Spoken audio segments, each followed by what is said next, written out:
Welcome to the J3U University podcast. I am your host, John Jewett. And I am your co-host, Luke Miller. Our mission is to elevate the physique coaching standard and deliver the highest level of competitors to the stage. Let's jump into today's episode.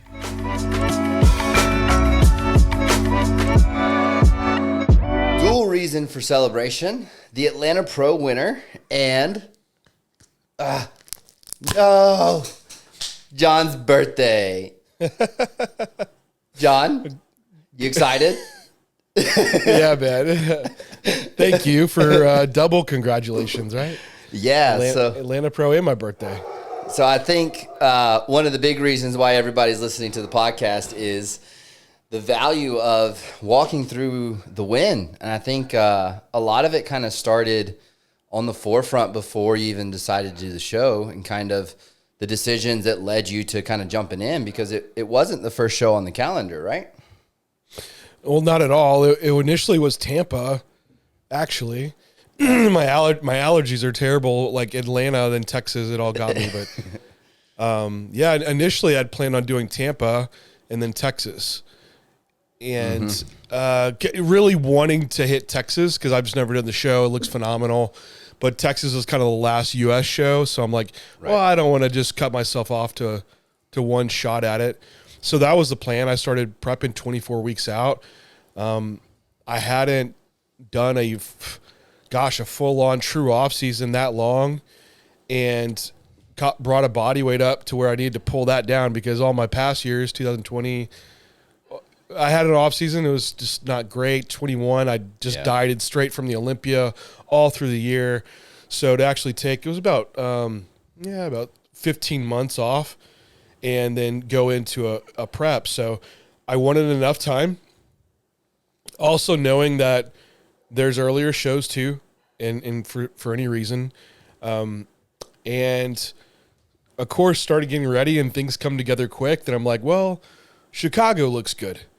And that was going to be the show that I moved to. And 9 days out from Chicago, Renee and I were sitting on the couch, and Michaela Aycock, it was like the week before that, she's like, hey, why don't you do Atlanta? You should do it. Like, what do you mean? It's only masters. They don't have like just all the open divisions, right?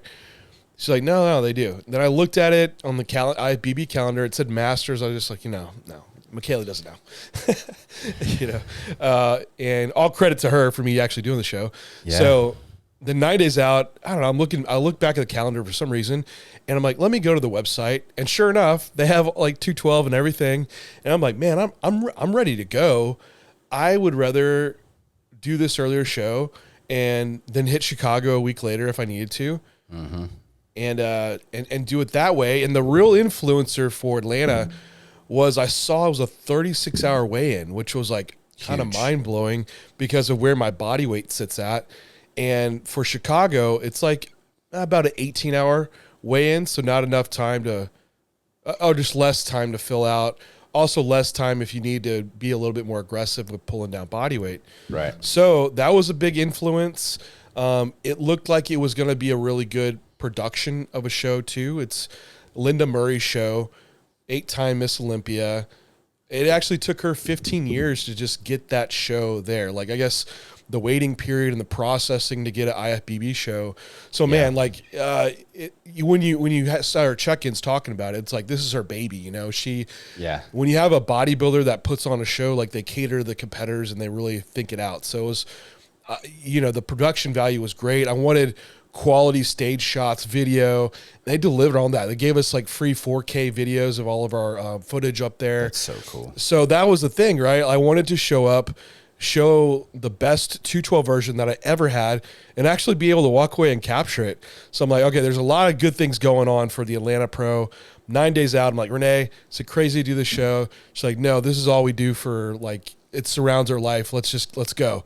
So I booked it all up, and 9 days out, that was the decision to do Atlanta.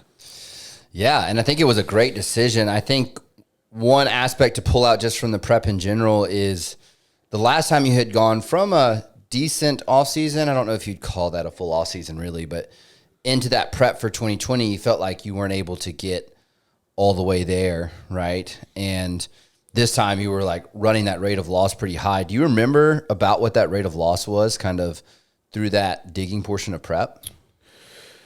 Yeah, it would range a little bit. It would be like 1 to like 1.4% body weight loss per week. So I had some weeks where there was like some 3-4 pound drops. That was the rare occurrence. Usually it was more on par with like the 1.8, 2 pound drop. Yeah. I think seeing that kind of come to fruition, you saw yourself kind of get in contest shape basically where we thought you would, right at that like 217 mark. And remind me if I'm incorrect, but you were like right around 215 9 days out, correct? Yeah. Right at that mark. Pretty much sitting right there, fasted in the morning. So if you go back and watch our like Making Weight podcast, you'll know that 215 mark relative to 212 is perfectly within that percentage wise of that weight drop that we said would be pretty easy to make. And there's some changes that kind of come along with that. I know you made a couple changes right there on the back end, one that you felt like was probably the most impactful. So why don't you start by walking us through what immediately happened once you decided, we're doing Atlanta and we're 9 days out now.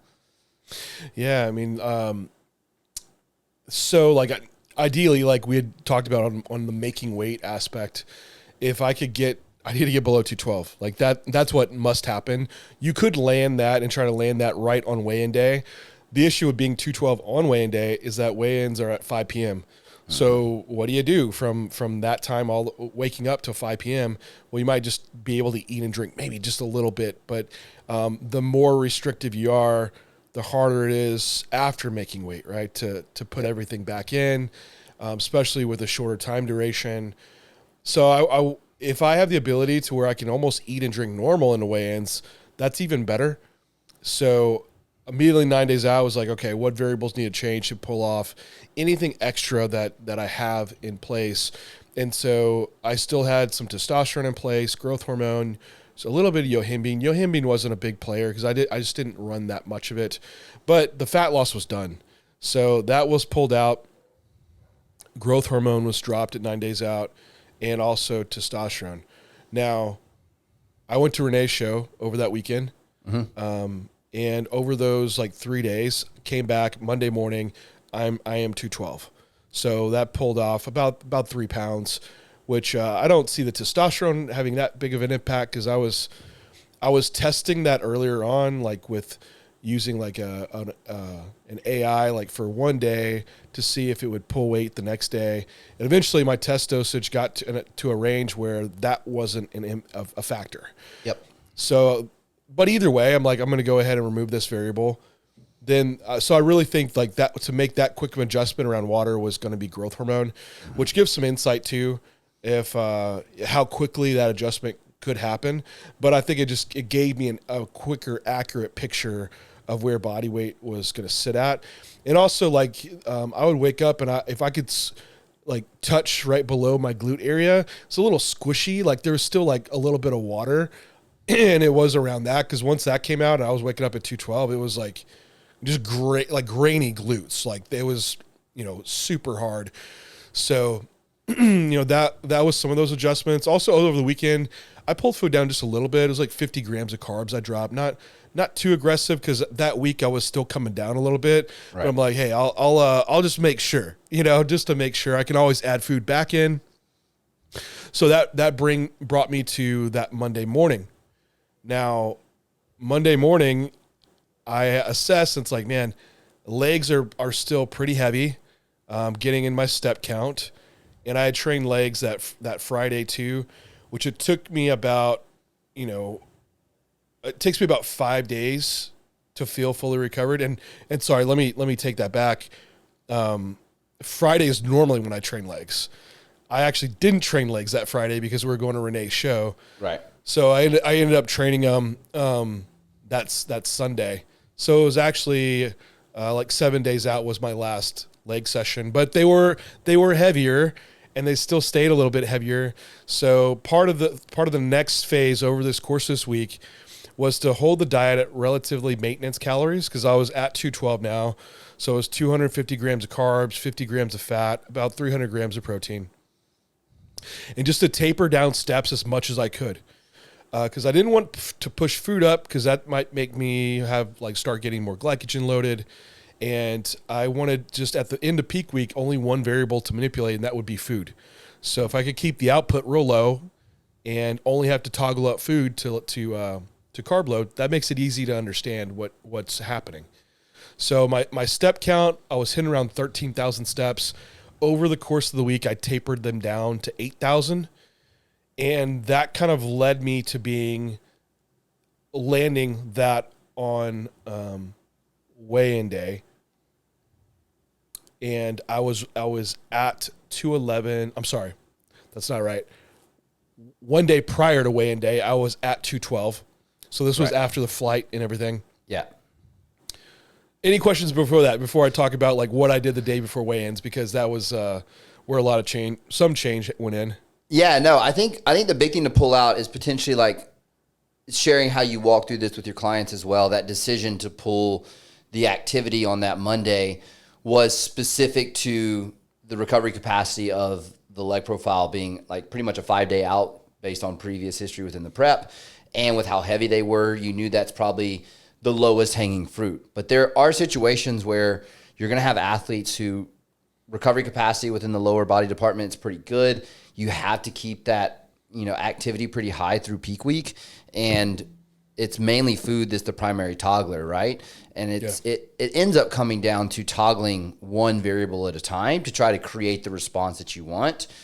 Understanding that, come that Monday, you were right there at the weight cap. So you didn't have to do anything drastic, just every little bit to try to get you there.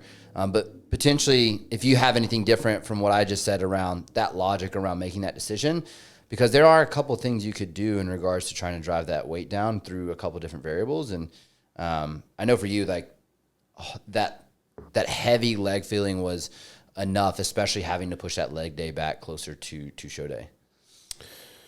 Yeah, I mean, that was it. I mean, you want to be able to go on stage and hold your poses, not feel like your legs are concrete. Also, just visually, you'll see it. It's just so much more detail when flexing your quads.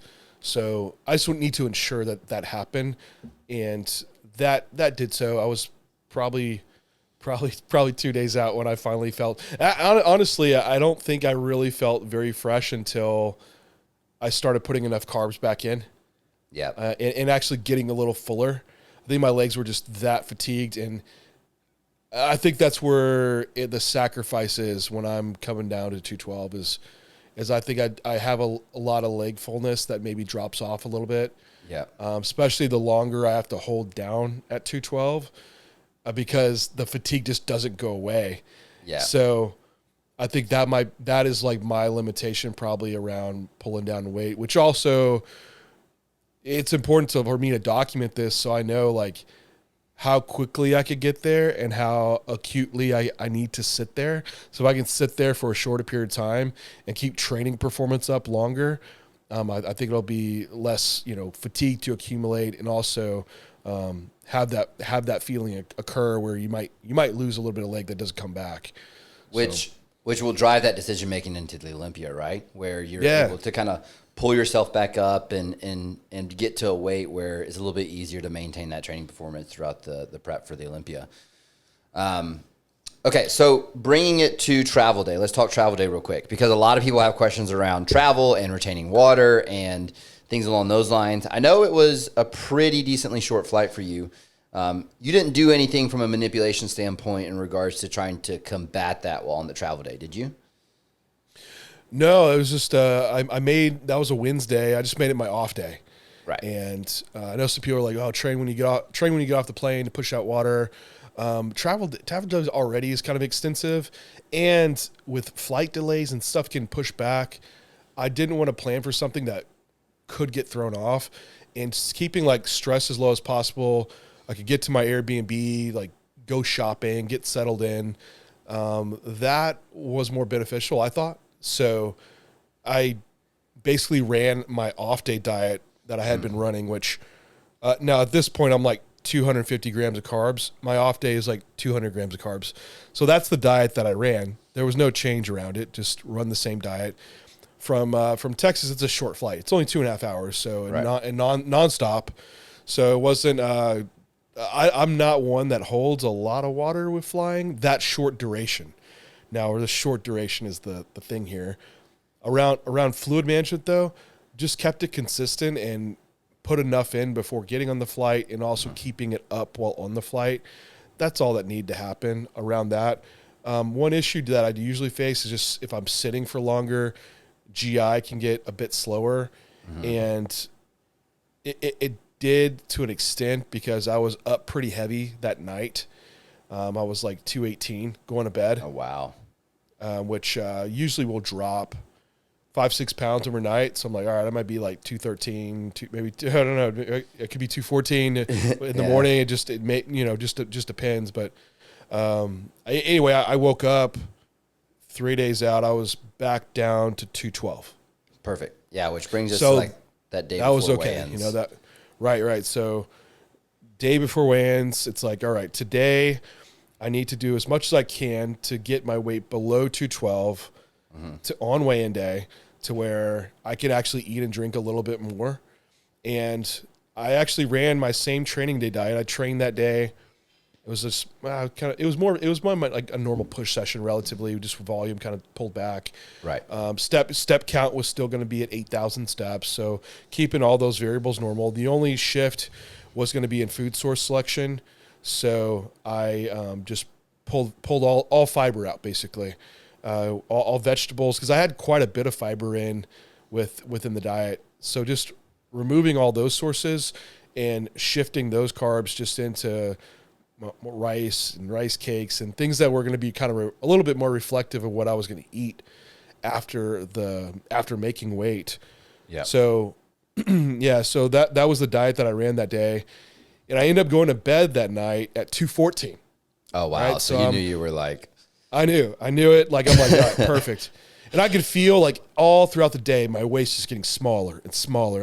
And like before weighing myself at night, like I hit a vacuum. Like I can never hit a vacuum at night. It's like this will be light. So yeah, 2:14 at night. So you definitely like, man, fiber for me is like 3 to 4 pounds of probably GI weight for sure. Yeah, which I think starts to play into starting to decide where your best look was, because I think your best look ended up being quite a bit lower than what we thought it was going to be, which we'll get to in a second. But that brings us to me the most valuable 48 hours of the process for what you had to do, because you woke up Friday, which was weigh-ins. What was your weight Friday morning? It was 209.4. So you had some room. So walk us through how you were titrating food and fluids in, because I know it was kind of relative to following weigh-ins at 5 p.m. because that's well enough below where you can hydrate and eat, but you can't be jumping yourself up to that 213, 214 that you would have been the night before. So the monitoring process, the decision-making process around, the amounts that were being put in on that Friday up until weigh-ins, and then we're going to kind of dive into the loading portion. Yeah, so like off the previous day, and I was monitoring my weight kind of meal by meal, and I knew that off my normal meal and fluids, how I would normally run them, that first meal pushes me up about 2.5 pounds. Okay. Which I could accept that. So pretty much ran my normal first meal, which it was like, I had like a 12-ounce coffee before. Then that first meal, I was okay putting in more carbs. I put in like 100 grams of carbs, 15 grams of fat. And then after that meal, I had my normal, I ended up doing like 35 ounces of fluid up until when I would normally have meal 2, which was going to be, let's see, these meals were like, I think they were like 8. I'd have to look exactly, like 8:30 is when I had my first one. Then I think it was like 11:30 was going to be the next meal. And meal 2, I was already at 212. Oh, wow. So like, okay. So and this is like, all right, you have like 5 hours. So I ate meal 2. And then from there, I just watched the scale. And if I went to pee, I just replaced it with fluid. Okay. And I just kept doing that. I ended up being I had about a half gallon of water from waking up to weigh-ins, Okay. And carb-wise, it was probably around, again, I'd have to look. I didn't have these numbers pulled up exactly, but I think it was around 180 grams of carbs across those 2 meals. So did you let meal 2 ride all the way to weigh-ins? Yeah. I didn't eat from that meal all the way to weigh-ins. Right. Because you don't know, right? Like, is the scale going to be heavy? Is it going to be light? And when I left to go in, I was right at like 211.6. Perfect.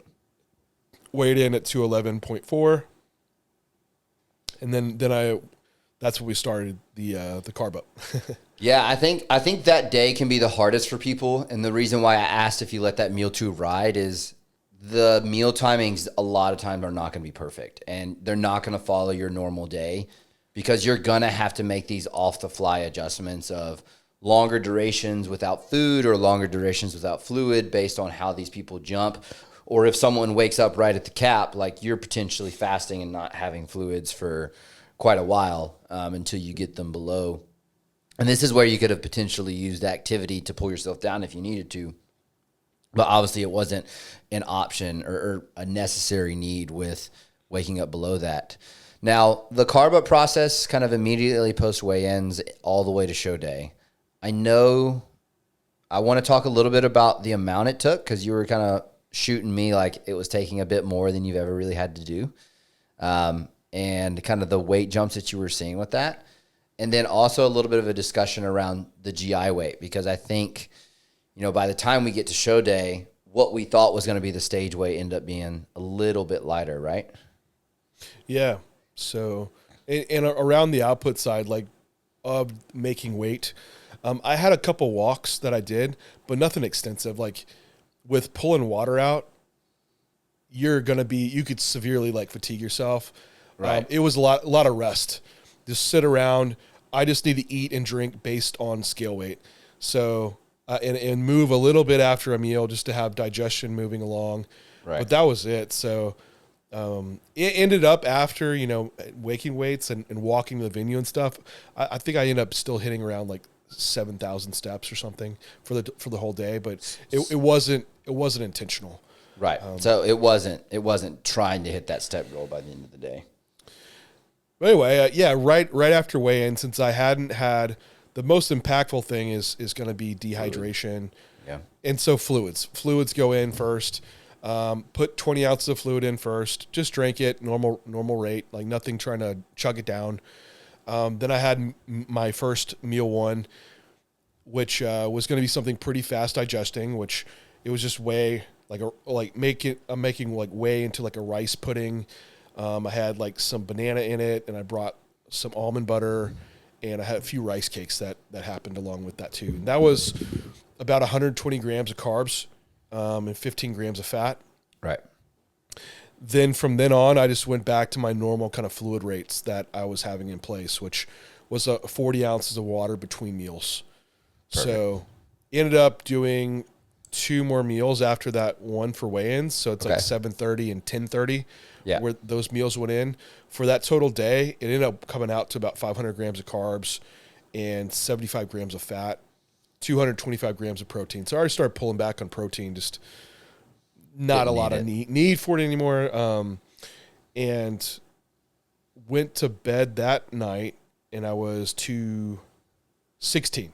So came up a little bit from the previous night of 214.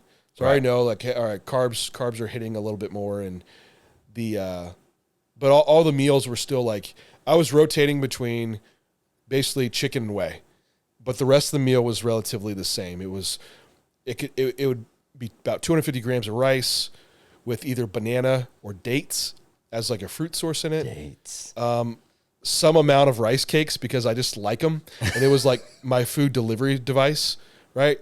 I could put my like chicken and rice concoction on it or whatever, and then I would do shredded chicken with the other meal, and and then it would be more like mustard and ketchup on that meal. So kind of rotating to something sweet, something salty, savory, just to not burn out my taste buds from sweet stuff. But yeah, that was the composition around those meals. And that led me into one day out. Yeah. And for anyone, as a side note, that knows John, when it's mealtime, it's Tupperware container right here on the edge of the table, and then the rice cakes are sitting right here on the right side. And he picks one up and he decides whether he's going to start with rice cake or he's going to start with his meal. And it happens every single meal. As someone who's been around you so much, it's like textbook how you do it every single time.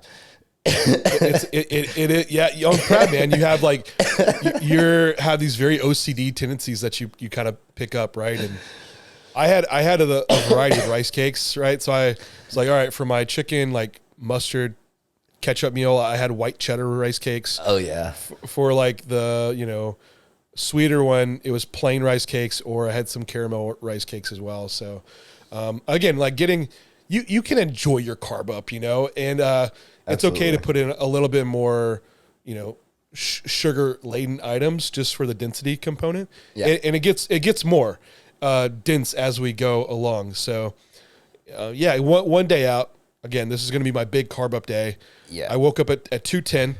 Okay. So I was a pound up from our previous day where we already pulled fiber out. So we're getting more to like a baseline of what it looks like with fiber out of the equation. Mm-hmm. And based on those last meals I was doing, and weight was getting pushed up every single meal, getting fuller, I was like, well, I'm going to start with this same like meal plan, 6 meals for the day. And that on paper was going to be about 700 grams of carbs, roughly 80 grams of fat throughout the day. So that's more than I've ever eaten in a day before anyway. And the idea was like, I'm just going to take pics every prior to every meal, weigh myself, look at the visuals, and see where I look the best. And that's where I'll know for show day I should relatively be putting myself on stage. And water-wise was the same intake that I normally have. It was going to be 2 gallons. I just put out 8 ounces with each meal. That's 48 ounces. And then I divided out between the meals, which is 5 times the rest of the fluid. So it was like 40 ounces between all these meals. So with these meals, as I'm going throughout the day, watching the look and the visuals, for one, I'll talk about the foods at the end, but the visual wise, like I was coming up pretty quick around like to 214, 215. That looked pretty good. Once I got to about 217, it was very full. Mm-hmm. However, it was harder to control my waist. And that was like kind of in my mind around the food volume needed to get at and hold that weight. Also, you're weighing out, am I losing a little too much line? Like, you don't know how the other guys are going to show up, right? Like, you don't want to give up too much detail, but you also don't want to be flat on stage. Right. So it's like, where do you play your strengths, right? Like, what are your strengths? How much do you want to play of those? Finding the balance between it all. Because, Luke, I was sending you some like 213 picks, like the 217, 18 picks that were like really, really full. Yeah. You liked the really full picks, and you had like very good reasons around that too.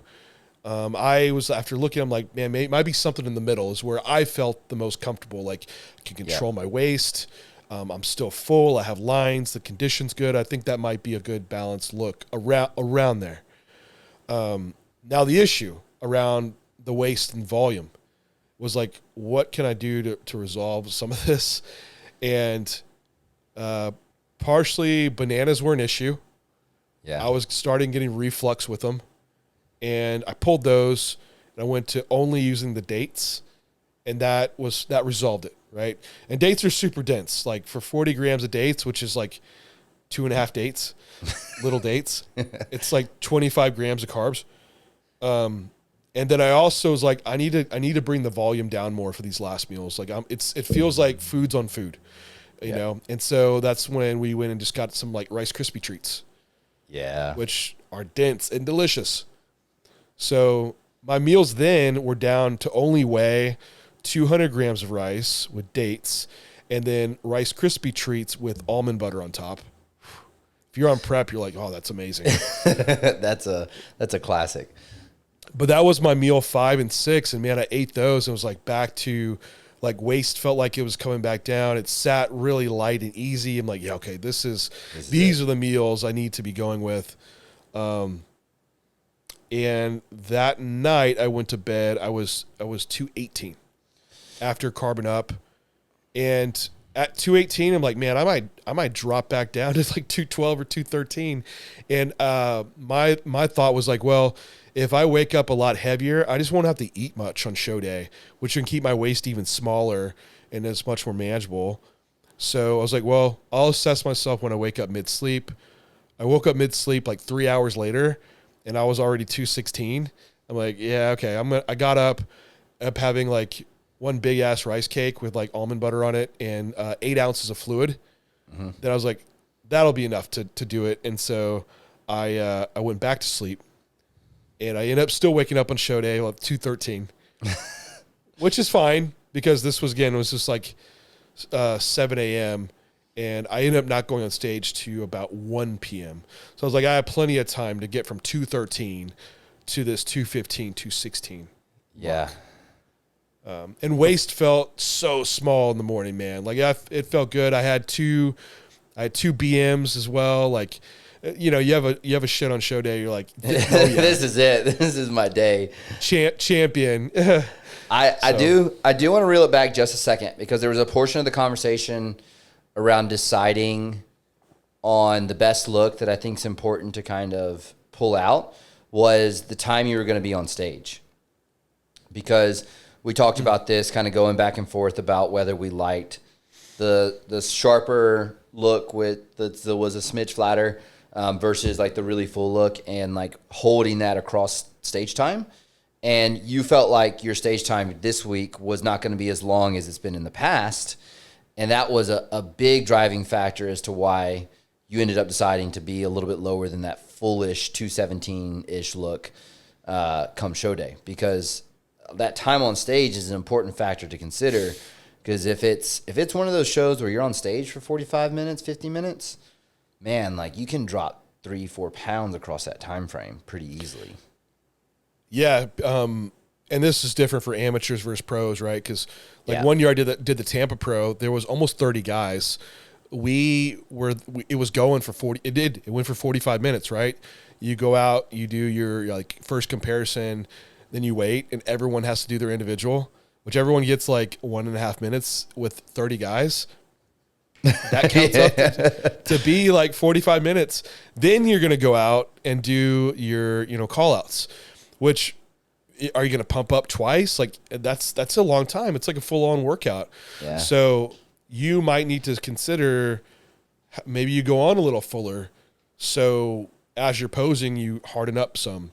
Yeah. Now with this show that, there was, only 9 of us out there.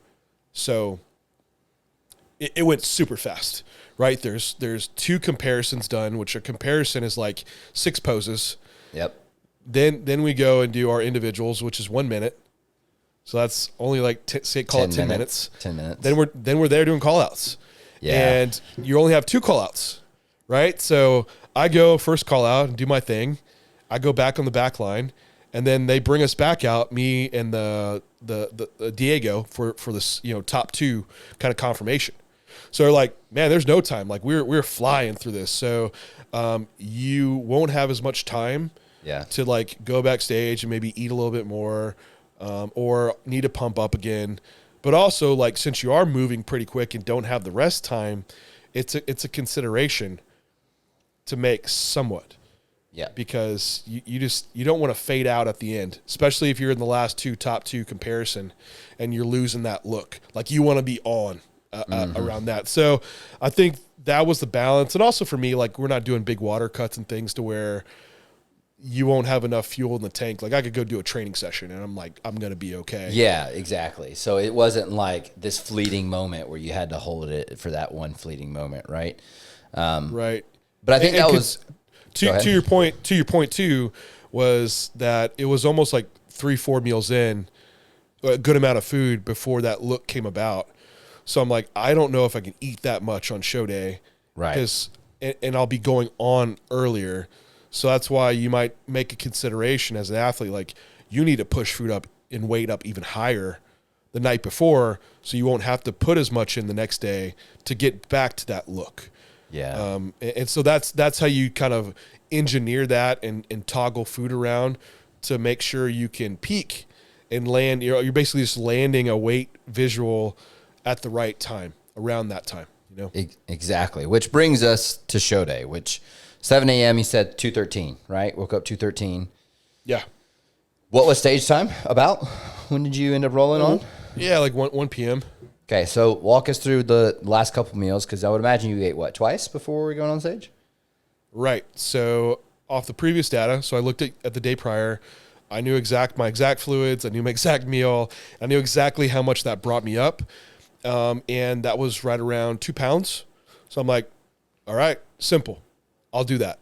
So first meal was the exact same macros as the day prior, but just different composition, because I didn't have all my my rice cakes and no banana, no chicken. That first meal I did chicken. So it was like what my last 2 meals were that sat real easy. It was whey, 200 grams of rice, the Rice Krispie treats, dates, and almond butter. With all these meals, it was 1/4 teaspoon of salt. Like that just stayed consistent throughout. And still had my 12-ounce coffee prior, still had 8 ounces of water with that meal. And instead of my normal kind of 40 ounces, I just pulled it back just a little bit, 35 ounces of fluid. And that was meal 1. I went to the show, I got tanned and assessed, and I was right at 214. What was it? 214.2, 0.4? This was right the there. Purple wall video, right? Where you were purple wall. Purple wall video. I laughed, man, because it was just a mess in there. That behind that door was a bathroom. This is like a little locker room, so I locked myself in there, right? And I look like a bikini girl because I got this big backpack, a pillow, and lunchbox. Like I'm set up, and I have to coach myself, right? So I bring all the stuff to do it. Like I have a scale. So I bring my scale out. I got to flip the battery over in it because it doesn't go dead. I bring my tripod out. I'm trying to find the right lighting. I got clothes everywhere. Like, and then someone's like in the middle of the pose. I don't know if you saw, someone's knocking the door. I'm like, I'm almost done in here. So this like took me forever to do this. So anyway. Where's Renee this whole time? Oh, she's in the audience, man. Like, yeah, she's not even there yet. I'm just backstage, like just by myself. It's early, right? Yeah. So I saw that video. I was like, this looks really good. Still a slight bit flat, just a little bit. Yeah, just a tinge. But it's close. I knew like another meal in the fluids, that should be pretty on, and also probably pretty close to like maybe a little over that 215 mark. At that point, I don't have another weight because it's meal 2 and then it's like go time, basically. For meal 2, I ran this exact same meal. The only change was I did 20 ounces of water after that meal and just sipped that to stage and through prejudge. And that was the only difference there.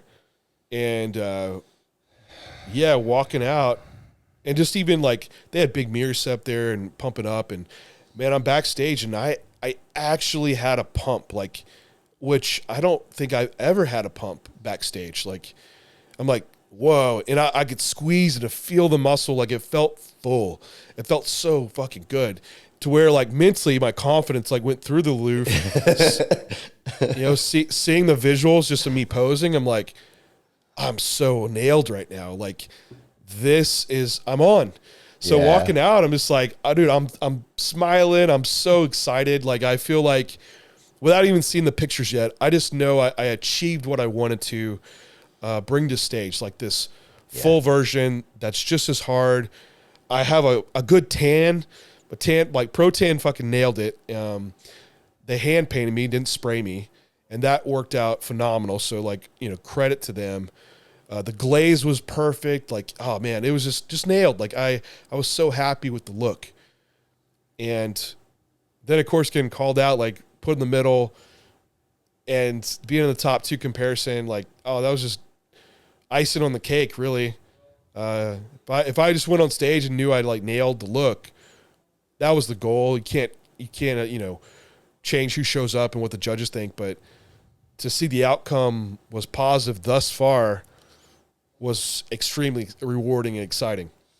Yeah, and I think it was just such a seamless peak week from my perspective. Just some of the stuff you were sending me throughout the week of having the 36 hours to weigh in, hitting that low weight at the start of peak week, basically just coasting in almost the whole time, which was kind of credit to the way that you ran the prep, in my opinion. I think the best decision you made was how long you started that prep out, because it just gave you so much flexibility in what you were able to do. Yeah, people were like, "You're ready like 4 weeks ahead." I'm like, I'm not. It's just like this is what you should look like, Yeah. Like a lot of guys show up and they're not in shape, and in certain pictures and lighting, like on Instagram, you see some of your best shots. Like I had some guy who was criticizing me, right? Like, oh, John looked better 6 days out, whatever. And that was in gym lighting, no tan, like pumped up. Like it was like all ideal situations, but you don't see it in person, the fasted shots all throughout the day with tan on. You don't see all that to know like someone's like ready or not. So yeah, I mean, I get in shape a little bit earlier. I do. But it's for good reason, because I can walk out there and look on par. And I also get the luxury of being able to eat like I did. And even if I was full blown, like 218, 219, like I'm still going to look in pretty damn good shape. And so it won't be as much of a limiting factor if you have someone that has a little bit more body fat on them. Like that window of air is much smaller for them going to a much softer look versus someone that is peeled to the bone. So I mean, you're looking at waking up from 210 pounds like all the way up to 218 pounds. All those are pretty damn peeled still. It's just variations of flat to full. So that window is way smaller if you're not in shape. Yep. I agree 100%, which makes it that much harder to nail it on stage. And honestly, not even get to really fully see what you're capable of if you're not. So, some people that ask me, and they might, I just want to like bring it up about the food sources. Cause like, what the hell? And you could go back and listen to Joe Jeffrey about peak week and, potassium sources. Cause people ask me like, what's with the fruit and the dates and stuff. But, I just try to keep like some of those electrolyte micronutrient variables the same. Yeah. So like with pulling out a lot of my proteins for one, but also my veggies are large contributors of magnesium and potassium. Mm-hmm. So bringing some fruits back in, it does bring an aspect of that back in. You need potassium to store glycogen. Now, could you have done it without those items and probably been fine? Yeah, it's probably not a limiting factor. Probably just through your meats, you're gonna have plenty. However, they do give a density to the meals. They do give a more palatability to eat something softer to put down that much volume too. You might make an argument around like co-transportable carbohydrate, like having a mix of fructose and glucose present. Again, I think it's like you might be reaching and a little too nuanced. I think it's more about enjoyability, palatability of some of these foods, and food volume is your big one here. Like I just needed more dense stuff, and dried fruit works out well. Yeah, banana could work out well too. So, just for anyone wondering around that. Yeah, and I think it's a testament to the prep, how smooth the peak week went. Like I kind of like I said, and I think we're all excited to see you at the Olympia. I think it's the best John I've ever seen, without a doubt. And I agree, man. I was looking back through like some Olympia pics. I haven't got all my stage pics yet to really compare them, but I could easily just arguably say it was the overall best stage look that I have brought in. I've said that in the past, and I just had to look back and be honest with myself and like, no, I wasn't. Like, and I've been very conditioned before, but it wasn't the best. It was. I still think probably 2019 was my best. So the goal was to beat that, and knowing that I could beat that look, and I got like 4th at the Olympia. Again, it's a different lineup. Different guys are going to show up. Either way, I have like a reestablished, belief that I could be in the top 3 mix, like, and really challenge that aspect. So I'm on fire just to continue out this Olympia prep. And I don't know if you want me to cover like after prejudge, like in the finals. It was I think it would be smart because like you got to kind of hold that look all the way to finals as well, and kind of what that looked like. What was the time difference between prejudge and finals? I'd imagine it's fairly close. Yeah, it was close. Yeah, finals was starting at 4 p.m. Okay, so you had like a pretty quick turnaround. Yeah, through like 3 hours. Yeah. So what'd that look like? Just like reintroduction of another meal to hold it? Yeah, so I went back to the hotel. I weighed myself again. I was 213, so I ended up probably pulling down 2 pounds. Yeah. Just through all that, going to the bathroom, posing, etc. So I put in 20 ounces of fluid, so replaced some of that came down, and went ahead and had my next meal, which I just kept it on pace for what I did the day prior. So the meals just stayed the same. Then I assessed myself again. I decided I was going to put in another 20 ounces of fluid between meals because that was holding close around that weight. And then prior to my next meal, which is going to be the last meal before going back on stage, I was right back up to this like 215 mark. I'm like, perfect. Which I did, I learned a bit from this because I would used to say like, hey, if you get to that look, and again, it's just a guideline to go by. If you're holding a body weight look, you probably won't need as much food and need as much water. A starting point might be 50% of what you were doing. So say I was carbing up on 120 grams of carbs, 40 ounces of fluid. To hold that, you might be 50%. Maybe 60 grams of carbs, 20 ounces of fluid. What I did was I just kept food exactly the same, but just toggled the water. And I got better for finals, even at this around the same body weight. Like that was my feedback from the judge. They're like, for finals, you look just a little crisper, but just as full out of the back shot. So, I know we talk about body weights and, relatively at 215 pounds, you're going to look pretty close to the same, right? Yeah. But there had to be maybe a little bit of shifting that occurred in that acute stage where fluid was adjusted and food was kept up to where it did shift enough of like, extra muscular water, maybe, again, it's a maybe. And so they were like, if you brought that to prejudge, that would probably be a little bit better. They're like, that's really it. They're like, you nailed it. I mean, I was like, what else can I do? They're like, you were just like another level. There's, your weight, they're like huge on waist control. And so I think that's something to hear out for everyone that like I had multiple people tell me, multiple judges, like your waist control was phenomenal. So I think a lot of guys are letting it out at different points. And so when you're looking at stage picks of guys and you're judging like, oh man, this guy looks way better. Like you really need to see it in person because a lot of guys are losing shows because of their transitions or they're off on the sidelines, just letting their waist hang out. Like judges hate that shit. I mean, it was a big deal. So, but anyway, if I had to do anything different around that feedback, maybe it would be shifting the timeline back a little bit to where I made sure I woke up a little bit heavier, to where I could keep water a little bit lower and hold 215 with the water reduction for a longer period of time. And there is probably something around that to acutely shifting fluids and staying full and maybe getting a little bit harder. Yep. But other than that, I mean, but if you looked at my, prejudge to finals, it's all relatively pretty close. So. Which is just kind of a testament to the consistency of the data collection throughout is what guides a peak going this smoothly. And you could even see certain points when you were describing it, like your face would light up when I ask a detail about like previous data driving that decision making. It's like, man, it makes it so confident that is the right decision and without wavering. And I know you get a ton of guys who ask like, how do you run your own preps and make those decisions and that kind of stuff. And it's strictly data. Like, I think it's just, if you're just that objective with it, it makes it so much smoother to remove the emotional side. Yeah, really the decisions of what to do to bring the look was not the hard part.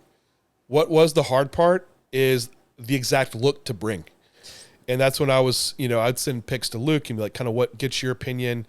I actually sent some to Chris Tuttle too, because I've asked his opinion in the past as well, just to hear a variation of that.